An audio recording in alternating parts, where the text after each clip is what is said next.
দুর্ভাগ্যক্রমে মুসলিম উম্মাহ হিসেবে আমরা নেতিবাচক চিন্তায় আসক্ত হয়ে পড়েছি।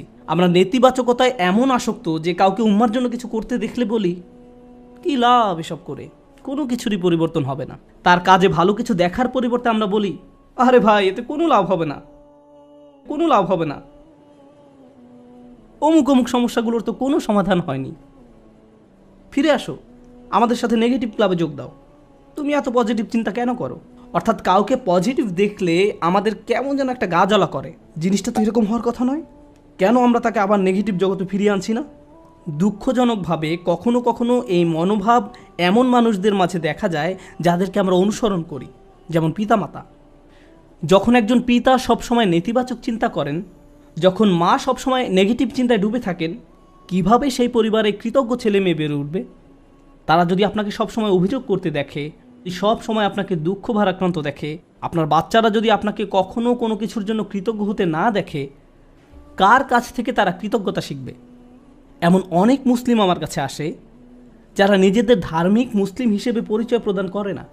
আমি আপনার কিছু ভিডিও দেখেছি, কিন্তু আমি আসলে কখনো মসজিদে যাই না। আমি তখন জিজ্ঞেস করলাম যে কেন আপনি নিজেকে ধার্মিক মুসলিম হিসেবে পরিচয় দেন না? নিজেকে ধার্মিক মুসলিম সমাজের অংশ মনে করতে আপনার দ্বিধা কেন? উত্তরে তারা কি বলে জানেন? তারা বলে এই ধার্মিক মুসলিমরা সব সময় বিপর্যস্ত থাকে, তাদের সবসময় রাগান্বিত দেখায়। কিভাবে এমনটা হলো? যে মানুষদের কাছে স্বর্গীয় ব্যাপার রয়েছে তাদের অবস্থা এমন কি করে হলো? এই আয়াতে প্রজ্ঞা বলতে কৃতজ্ঞতা বোঝানো হয়েছে। হিকমার সারমর্ম হলো, হিকমার নির্যাস হলো শুকর বা কৃতজ্ঞতা। যে নিয়মিত আল্লাহর দিন সম্পর্কে জ্ঞান লাভ করতে থাকে তাকে কেন এমন দুর্দশাগ্রস্ত লাগবে? মূলত আপনি যত বেশি কৃতজ্ঞ হবেন আপনাকে তত বেশি ইতিবাচক দেখাবে। সব সময় সব কিছুতেই আপনি ইতিবাচক দিকটি খুঁজে পাবেন। এমনকি যখন আমরা দুঃখ ভারাক্রান্ত হয়ে পড়ি তখন আমরা নিজেদের এই বলে প্রবোধ দেব যে আমি এই মুহূর্তে কোন কোন বিষয়ের জন্য কৃতজ্ঞ থাকতে পারি। তারপর নিজের মনকে শক্ত করে আবার দাঁড়িয়ে যান। এখন আমার মুসা আলাহিসাল্লামের কথা মনে পড়ে গেল। আমি আসলে সব সময় মুসা আলাহিসাল্লামের এই ঘটনাটি দ্বারা অনুপ্রাণিত হই। তিনি নীল নদ পার হয়ে অপর প্রান্তে চলে গেলেন। তার সাথে বনী ইসরায়েলের হাজার হাজার মানুষ, আর সবাই ঘরবাড়িহীন, নিঃস্ব। তার উপর তারা মরুভূমিতে বিচরণ করছেন। তাদের মাথার উপর কোনো ছাদ নেই। পুরুষ, নারী, শিশু, বৃদ্ধ সবাই হয়তো কষ্টে কান্নাকাটি করছে। আমরা এখন টেক্সাসের 100 ডিগ্রি ফারেনহাইট তাপমাত্রায় 20 মিনিট থাকতে পারি না, বলে উঠি আমাকে এখনই বাসায় যেতে হবে। আর তারা মরুভূমিতে বাস করছেন। এখন মুসা আলাইসাল্লাম তাদেরকে শান্ত করার লক্ষ্যে তাদের উদ্দেশ্যে বক্তব্য দিবেন। তিনি তাদেরকে বললেন, লা ইন শাকারতুম লা আযীদান্নাকুম, যদি তোমরা কৃতজ্ঞ হও আমি তোমাদের বাড়িয়ে দেব। আমি ভেবেছিলাম যে তিনি তাদের ধৈর্য ধরা নিয়ে খুতবা দিবেন, কিন্তু না, তিনি তাদের উদ্দেশ্যে কৃতজ্ঞতা নিয়ে খুতবা দিলেন। কেউ হয়তো বলতে পারে, আরে আমরা কি নিয়ে কৃতজ্ঞ হব? আবহাওয়ার অবস্থা দেখেছ, আমাদের বাচ্চাদের অবস্থা, আমরা ক্ষুধায় কাতর, গায়ের জামাটা ছাড়া আর কোনো জামা নেই, আমাদের কোনো খাবার নেই। কৃতজ্ঞ কিসের জন্য কৃতজ্ঞ হব? আপনি যদি একটু থেমে চিন্তা করেন, কারণ ফেরাউনের বাহিনী তোমাদের হত্যা করতে পারেনি, অথবা তোমরা ডুবে যাওনি, অথবা তোমরা এখন আর মিশরীয়দের দাস নও, তোমাদের বাচ্চাদের আর জবাই করা হচ্ছে না, তোমাদের মহিলাদের আর নিপীড়িত জীবনযাপন করতে হচ্ছে না, চোখের সামনে মহিলাদের নির্যাতিত হওয়ার দৃশ্য আর পুরুষদের দেখতে হচ্ছে না, তোমরা এই সব কিছুর জন্য কৃতজ্ঞ নও? অভিযোগ করছো? কৃতজ্ঞ হওয়ার জন্য আপনি সব সময় কিছু না কিছু খুঁজে পাবেনই। সব সময় এমন কিছু পাবেন যা আরও খারাপ হতে পারত। সুতরাং এই ধরনের প্রজ্ঞা নিয়ে বেঁচে থাকা খুবই কঠিন। কিন্তু কেউ যদি এভাবে জীবনযাপন করতে পারে তাহলে সে শুধু নিজেরই উপকার করলো। অমাইয়াশকুর ফা ইন্নামা ইয়াশকুরু লিনাফসিহি, যে কৃতজ্ঞতা প্রকাশ করে সে তা নিজের কল্যাণেই করে। আল্লাহ ওয়াদা করেছেন, লা আযীদান্নাকুম, আমি তোমাদের আরও বেশি দান করব। আল্লাহ আপনার জীবনের প্রতিটি ক্ষেত্রেই আপনাকে সমৃদ্ধি দান করবেন, যেমন হেদায়েত, স্বাস্থ্য, রিজিক সহ সকল ক্ষেত্রে সব কিছুই ঠিক হয়ে যাবে যদি আমি আর আপনি আল্লাহর প্রতি কৃতজ্ঞ হতে পারি। এটাই এখানে প্রজ্ঞা। তারপর তিনি বলেন, ওমান কাফারা ফা ইন্নাল্লাহা গানিয়্যুন হামিদ, আর যে কৃতজ্ঞ হয় আল্লাহ অভাবমুক্ত। আল্লাহ হলেন গানি এবং হামিদ, তিনি ধনী এবং প্রশংসিত। অর্থাৎ আপনার প্রশংসা তার দরকার নেই, মানুষের প্রশংসার দরকার হয়, কিন্তু আল্লাহর প্রশংসার দরকার নেই। কিছু মানুষ বলে, কেন আমি তার প্রতি কৃতজ্ঞ হব? তোমাদের প্রভুর কেন এত প্রশংসা দরকার হয়? সাধারণ নাস্তিকরাই প্রশ্ন করে, কেন তোমাদের রব সবসময় প্রশংসা করতে বলে? আল্লাহ বলেন, তিনি হলেন গানি, তার কোনো কিছুর প্রয়োজন নেই, তার প্রশংসার দরকার পড়ে না। এটা তোমাদের জন্য, এই প্রশংসা করার মাধ্যমে তোমরাই উপকৃত হবে। তিনি হলেন হামিদ, তোমরা প্রশংসা করো বা না করো তিনিই প্রশংসার মালিক। শুধু শুকর বা কৃতজ্ঞতা নয়, বরং হামদ বা প্রশংসাও তার অধিকারভুক্ত। তিনি আপনার প্রশংসার জন্য অপেক্ষা করেন না। তারপর এই মানুষটি হযরত লোকমান, যিনি কৃতজ্ঞতা এবং শুকরিয়ার জিন্দেগি যাপন করতেন, আর এই দুইটি গুণ তার জীবনের সব কিছুতেই দীপ্তি ছড়িয়েছিল। তিনি কোনো কিছু সম্পাদন করতে গেলে এই গুণগুলো তার মনোভঙ্গি ঠিক করে দিত। আপনি কি কাজ করেন সেটা যেমন গুরুত্বপূর্ণ, তার চেয়েও বড় গুরুত্বপূর্ণ ব্যাপার হলো এই কাজের প্রতি আপনার মনোভঙ্গি কেমন। শুধু কি করেন তাই নয়, বরং কিভাবে করেন সেটাও গুরুত্বপূর্ণ। আপনারা উভয়ে বিসমিল্লাহ বলে খাওয়া শুরু করেছেন, সব কিছু দেখতে একই রকম, কিন্তু একজনের কৃতজ্ঞতার মনোভঙ্গি ছিল আর অন্যজনের সেটা ছিল না। একজন এই দুনিয়া এবং পরকাল উভয় জগতেই লাভবান হবে, অন্যজন হবে না। অন্যজন এই সমস্ত উপকারের দরজা বন্ধ করে রেখেছে, কারণ যে দৃষ্টিভঙ্গিতে সে খেয়েছিল সেটা কৃতজ্ঞতার দৃষ্টিভঙ্গি ছিল না। শুকর শুধু কাজের নাম নয়, এটা মনোভঙ্গিরও নাম। এখন তিনি তার ছেলেকে কি বললেন? ওয়াইজ ক্বালা লুকমানু লিইবনিহি ওয়া হুয়া ইয়াইযুহু। লুকমান যখন উপদেশ দেওয়ার সময় তার ছেলের দিকে ফিরে বললেন, হে আমার ছেলে, আমার প্রিয় সন্তান, লা তুশরিক বিল্লাহ, আল্লাহর সাথে শিরক করো না, আল্লাহর কোনো অংশীদার সাব্যস্ত করো না। কিন্তু আলোচনার সূত্রপাত তো শিরক দিয়ে হয়নি, মূর্তি পূজা নিয়ে তো এই কথাবার্তা শুরু হয়নি। আলোচনা তো ছিল কৃতজ্ঞ হওয়া নিয়ে। আমরা শাব্দিক দৃষ্টিকোণ থেকে একটি বিষয় এখানে শিখছি, শিরক এবং শুকর এর একটি শাব্দিক মিল আছে।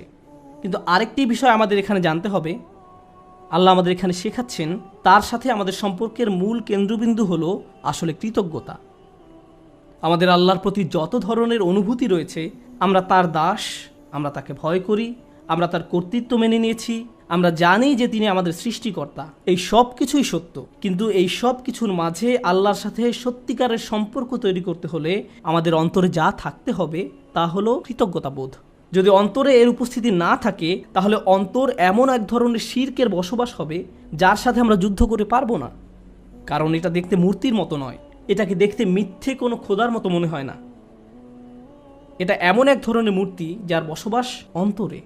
তো তিনি তার সন্তানকে বলেন, আল্লাহর সাথে শিরক করো না, আল্লাহর প্রতি অকৃতজ্ঞ হয়েও না বলার পরিবর্তে তিনি এই কথা বললেন, কারণ তিনি যেহেতু মনে করেন কৃতজ্ঞ হওয়াই আসলে প্রজ্ঞা, আল্লাহর পাশাপাশি কোনো কিছুকে স্থাপন করো না। আমরা এটা কিভাবে বুঝব? লুকমান তার ছেলেকে আসলে কি শিক্ষা দিচ্ছেন?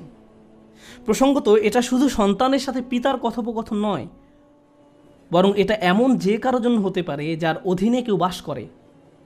আপনার জীবনে যদি এমন কেউ থাকে যে আপনার কাছ থেকে প্রজ্ঞার তালাশ করে, বিশেষত আমি বাবাদের উদ্দেশ্যে বলছি, এমনকি এর বাইরেও আপনি হয়তো বড় ভাই, আপনি এমন পজিশনে আছেন যেখানে অন্যরা আপনার অনুসরণ করে, সেক্ষেত্রে আপনার উচিত এই শিক্ষাটি তাদের নিকট পৌঁছে দেয়া। আমি নিজেকে এই প্রশ্নটি করি। আপনাদের কাউকে কাউকে আল্লাহ অনেক কিছু দিয়েছেন, যেমন আপনাদের হয়তো ভালো চাকরি আছে, ভালো ব্যবসা আছে, টাকার সমস্যা নেই, গাড়িও আছে, আপনার সব কিছুই আছে। ফলে আপনার বাচ্চাদের জীবন আপনার নিজের জীবনের চাইতেও অনেক বেশি সহজতর। কিন্তু আপনি যখন ছোট ছিলেন, আপনার জীবন এতটা সহজ ছিল না। আমার এখনও মনে আছে, ঈদের সময় আমরা বার্গার কিনতাম। আমরা একটা বার্গার কিনে পুরো পরিবার সবাই ভাগ করে খেতাম। এটাই ছিল আমাদের ঈদ। আমি আমার বোনের টুকরার দিকে তাকিয়ে থাকতাম, কারণ মাঝখানে টুকরাটা ছিল সবচেয়ে বড়। অনেক বাচ্চারা প্রথম টুকরাটা চায়, কিন্তু প্রথম টুকরাটিতে তো শুধুই রুটি। এখানে আসল কথা হলো আমাদের বাচ্চারা এসব জানে না। তারা এভাবে বলে, আমি আমারটাতে চিজ চাই, আমারটাতে মেয়োনিজ চাই, কেউ বলে আমারটাতে চিজ না পেঁয়াজ চাই। আমার বাল্যকাল আর তাদের বাল্যকাল একরকম নয়। তারা কষ্ট দেখে না। যখন আপনার টিনেজ বাচ্চা বলে, আমি ঠিক শিওর না কোন কলেজটাতে ভর্তি হব, কোন গাড়িটা যে পছন্দ করি, আপনার হয়তো তখন মনে পড়ে, ভাই আমি পাবলিক বাসে ধাক্কাধাক্কি করে কলেজে যেতাম, সকালবেলা পত্রিকা বিতরণ করতাম, কাজে 3 মিনিট দেরিতে পৌঁছানোর জন্য চাকরি হারিয়েছিলাম, আমি কোনো মতে টিউশন ফি দিতাম, বাসায় নিয়মিত বাজারও থাকতো না। আর আমার বাচ্চারা এখন বলছে তারা শিওর না কোন গাড়িটা কিনবে। আপনার মন চাচ্ছে দেয়ালে নিজের মাথা ফাটাতে, কারণ আমাদের বাচ্চারা মনে করে তাদের তো এমনিতেই সব কিছু পাওয়ার কথা। তারা কৃতজ্ঞ হওয়ার মানে বোঝে না। এভাবে কারো পক্ষে কৃতজ্ঞ হওয়া সম্ভব নয়। আমাদের উচিত আমাদের বাচ্চাদের টাকার মূল্য শেখানো। তাদেরকে উন্নত জীবন দেওয়ার মানে এই নয় যে তাদেরকে ভালো মানের অ্যাপার্টমেন্ট দিবেন, আপনি হয়তো অতিরিক্ত দিয়ে তাদের ধ্বংস করে দিয়েছেন। আপনার বাসা যদি খেলনায় পরিপূর্ণ থাকে আর তারা শুধু আরও নতুন নতুন খেলনা চায়, 2 দিন আগে কিনে দিয়েছেন সেটা ময়লার বাক্সে, তাহলে এই সব শেখার মানে কি? এই তিলাওয়াতের অর্থ কি? আনিশকুর লিল্লাহ মানে বাবা হিসাবে আপনাকে কৃতজ্ঞতার জীবনযাপন করতে হবে এবং আপনি আপনার সন্তানকে কাজের গুরুত্ব বোঝাবেন, রিজিকের গুরুত্ব বোঝাবেন, তাদের যা আছে তার গুরুত্ব বোঝাবেন। তারা যেন যা নেই তা নিয়ে অসন্তুষ্ট হয়ে না থাকে। ঈদের সময় বাচ্চারা ধনী হয়ে যায়। এই সময়টা ছিল আমাদের বাচ্চাদের কৃতজ্ঞতা শেখানোর একটা সুযোগ। কারণ রমজানের আয়াতের শেষে আল্লাহ কি বলেছেন? যেন তোমরা কৃতজ্ঞ হতে পারো। তুমি কত পেয়েছো? তারা একজন আরেকজনকে এভাবে জিজ্ঞেস করে, 2000 টাকা। আমি পেয়েছি মাত্র 1500 টাকা। আমরা দেয়ার পজিশনে নেই, আমরা শুধু নেয়ার মধ্যে আছি। আমরা আমাদের ছেলে মেয়েদের রাক্ষসে পরিণত করে ফেলেছি। তাদেরকে শুধু ভোগ করা শেখাচ্ছি, আর তাদের চাওয়ারও কোনো অন্ত নেই। আর যখন তাদের কোনো দাবি পূরণ করার অবস্থা না থাকে, আমি এমন অনেক পিতামাতার সম্মুখীন হয়েছি যাদের বাচ্চারা তাদের নিকট এভাবে দাবি জানায়, অবশ্যই আমাকে আইফোন কিনে দিতে হবে। পিতা বলে, না, পারবো না।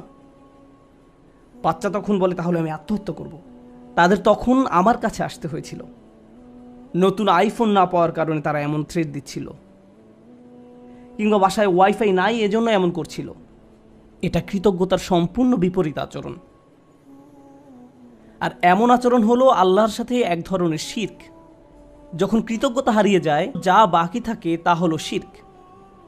আপনি আত্মসমর্পণ করতে চান, যার কথা শুনতে চান, যাকে সন্তুষ্ট করতে চান, সে হলো নিজের ইচ্ছা আকাঙ্ক্ষা, নিজের ভোগ বিলাসিতা, নিজের কামনা বাসনা। বাচ্চারা এসব জানে না। তাদেরকে দেখিয়ে দিতে হবে, বোঝাতে হবে। আপনি তাদেরকে যা বানান তারা তাই হবে। আমরা তাদের প্রতি এমন অন্যায় আচরণ করতে পারি না। আপনার টাকা আছে বলেই যে তাদের সব দাবি পূরণ করতে হবে এমনটা নয়। অবশ্য বিপরীত অবস্থাও আছে। অনেক পিতামাতা তাদের বাচ্চাদের কিছুই কিনে দেয় না, তারপর তারা এই খুতবা ব্যবহার করে। না, এটা করবেন না। অবতাগি বাইনা যালিকা সাবিলা, মধ্যম পন্থা অবলম্বন করুন। আমি আরেকটা ব্যাপারে দৃষ্টি আকর্ষণ করতে চাই, কারণ বিষয়টা গুরুত্বের দাবি রাখে। আমাদের বাচ্চাদেরকে দায়িত্ববোধ শেখাতে হবে। তারা যখন টিনেজ বয়সে পৌঁছায়, তাদেরকে বাসার ছোটোখাটো কিছু কাজ করতে দিন, তাদেরকে বাসার কাজে কিছুটা অবদান রাখতে দিন। তারা যদি এর বিনিময়ে চায়, তাহলে বলুন, তুমিও এই বাসায় থাকো, এখানেই ঘুমাও, তোমাকেও কিছুটা দায়িত্ব নিতে হবে। আপনার বাচ্চাদেরকে দায়িত্ববোধ শেখান, কোনো কিছুর বিনিময়ে না, টাকার বিনিময়ে নয়, অথবা মাস শেষে তাদেরকে নতুন গেম কিনে দিবেন বলেও নয়, কোনো কিছুর বিনিময়ে না। যদি আমরা সব সময় এমনটা করি, যদি তাদেরকে শুধু ভোগ করতে শিখাই আর তারা শুধু আপনার নিকট বিনিময় চাইতে থাকে, এটা করলে আমাকে কি দিবা, ওটা করলে আমাকে কি দিবা, যদি আপনার বাচ্চাদের আল্লাহর প্রতি কৃতজ্ঞ হতে না শেখান, তাহলে কিভাবে তারা আপনার প্রতি কৃতজ্ঞ হবে? এই দুইটা বিষয় কি সম্পর্কযুক্ত নয়? আল্লাহ বলছেন, আনিশকুরলি ওয়া ওয়ালিদাই, আমার প্রতি ও তোমার পিতামাতার প্রতি কৃতজ্ঞ হও। এই দুইটা ব্যাপার সম্পর্কযুক্ত। আমরা যদি আমাদের সন্তানদের তাদের যা আছে তার জন্য আল্লাহর প্রতি কৃতজ্ঞ হতে না শেখাই, তাহলে আমি আপনাদের গ্যারান্টি দিয়ে বলছি, তারা স্বাধীন হয়ে যাবে। যখনই তারা স্বনির্ভর হয়ে যাবে, তারা আলাদা হয়ে যাবে। আপনার কলের কোনো জবাব দেবে না, মেসেজের কোনো উত্তর নেই, তারা আপনাকে উপেক্ষা করে, অগ্রাহ্য করে, যখন তখন বাসা থেকে বের হয়ে যায়। আপনি তখন ভাবেন, কি হলো এই বাচ্চার? আমি তার জন্য সব কিছু করলাম, আমি সারা জীবন তোমাকে দিয়ে গেলাম, এখন তুমি আমাকে কিছুই দিচ্ছ না। হ্যাঁ, কারণ এখন আর আমার আপনাকে প্রয়োজন নেই। আপনার কি প্রয়োজন? আর আমি স্বাধীন, ওই লেনদেন তো শেষ হয়ে গেছে, ধন্যবাদ, বাই। এখন আমরা তাজ্জব হয়ে বসে আছি, কিন্তু সম্ভবত আমরাই তাদেরকে নষ্ট করে ফেলেছি। মানে অতি ভালোবাসা দেখিয়ে আমরা তাদের ধ্বংস করে ফেলেছি।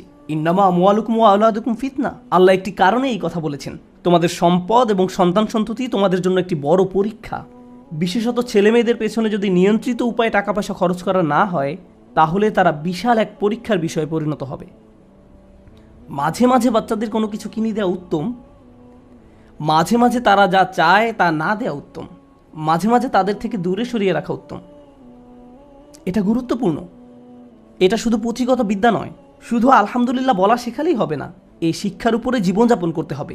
এজন্যই আলোচনাটি শুরু হয়েছে এই বলে, ওয়ালাকাদ আতাইনা লুকমান আল হিকমা, আমি লোকমানকে প্রজ্ঞা শিক্ষা দিয়েছি, বাস্তব জ্ঞান, বাস্তব শিক্ষা। কিভাবে কৃতজ্ঞ থেকে জীবন কাটাতে হবে সেই শিক্ষা। আমাদের বাচ্চারা কতবার তাদের জামাকাপড় ভাঁজ করে, ধৌত করে, আমরা তাদের কিভাবে কৃতজ্ঞতার শিক্ষা দেব যখন তাদের সব কিছু আমরাই করে দেই?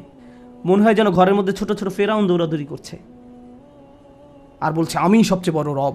أنا ربكم الأعلى. আজ আমি বার্গার খাবো না, পিৎজা খাবো, আমাকে এটা দাও ওইটা দাও। আমরা তাদের এমন বানিয়ে ফেলেছি। এটা তাদের দোষ নয়। আমাদের সন্তানরা যখন নষ্ট হয়ে যায়, এই জন্য নয় যে তারা শয়তান, এর কারণ হলো আমরা তাদের সঠিক শিক্ষাটা দিচ্ছি না। প্রজ্ঞা থাকার মানে হলো আপনি আপনার সন্তানদেরকে সঠিক নিয়মে বড় করেন, আপনি তাদের আকাঙ্ক্ষাগুলো নিয়ন্ত্রণের চেষ্টা করেন। বাচ্চাদের এই নিয়ন্ত্রণটি নেই। আমাদেরকে ভালোবাসার সাথে তাদের ভিতরে এই অনুভূতি তৈরি করে দিতে হবে। আয়াতটি শুরু হয়েছে ইয়া বুনাইয়া দিয়ে, আমার প্রিয় ছেলে, অর্থাৎ বাবা অত্যন্ত আদর মাখা কণ্ঠে তার বাচ্চার সাথে কথা বলছেন। আপনি এর উল্টাভাবে শুরু করতে পারেন না, এই বাসার সবাই শোনো, আমি মাত্র জুমা থেকে আসলাম, বাসার সব কিছু এখন অন্য নিয়মে চলবে। এভাবে না।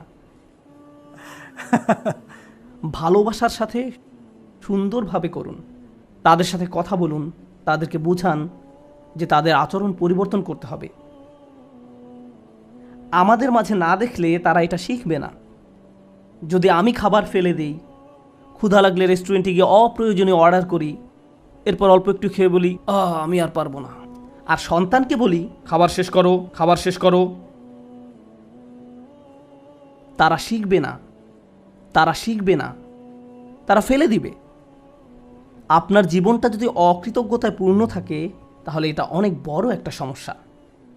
এজন্যই অবিশ্বাস এবং অকৃতজ্ঞতা প্রকাশে একই শব্দ ব্যবহার করা হয়েছে। একই শব্দ ব্যবহার করা হয়েছে। কুফর বিল্লাহ মানে হলো আল্লাহকে অবিশ্বাস করা, আর কুফরান বিন নিয়ামাহ মানে নিয়ামতকে অস্বীকার করা, অকৃতজ্ঞ হওয়া। একই শব্দ। আল্লাহর নিকট কাফের আসলে দুইটা জিনিস। ভাবতে পারেন, এমন ব্যক্তি যে আল্লাহকে অস্বীকার করে এবং যে আল্লাহর প্রতি অকৃতজ্ঞ। এই জন্য যে ব্যক্তি আল্লাহর প্রতি কৃতজ্ঞ থাকে, তার পক্ষে শিরক করা অসম্ভব। কারণ আপনি যদি আল্লাহর প্রতি সুধারণা পোষণ করেন, আপনি শিরক করতে পারবেন না। আমাদেরকে তার প্রতি অকৃতজ্ঞ হওয়ার শিরক থেকে রক্ষা করুন। আল্লাহ আযজা ওয়া জাল্লা আমাদেরকে কৃতজ্ঞ থেকে জীবন পার করার সামর্থ্য দান করুন এবং আমাদেরকে সেসব মানুষদের অন্তর্ভুক্ত করুন যারা তাদের সন্তানদেরকে কৃতজ্ঞ হওয়ার শিক্ষা দান করে। বারাকাল্লাহু লি ওয়া লাকুম। আসসালামু আলাইকুম ওয়া রাহমাতুল্লাহ।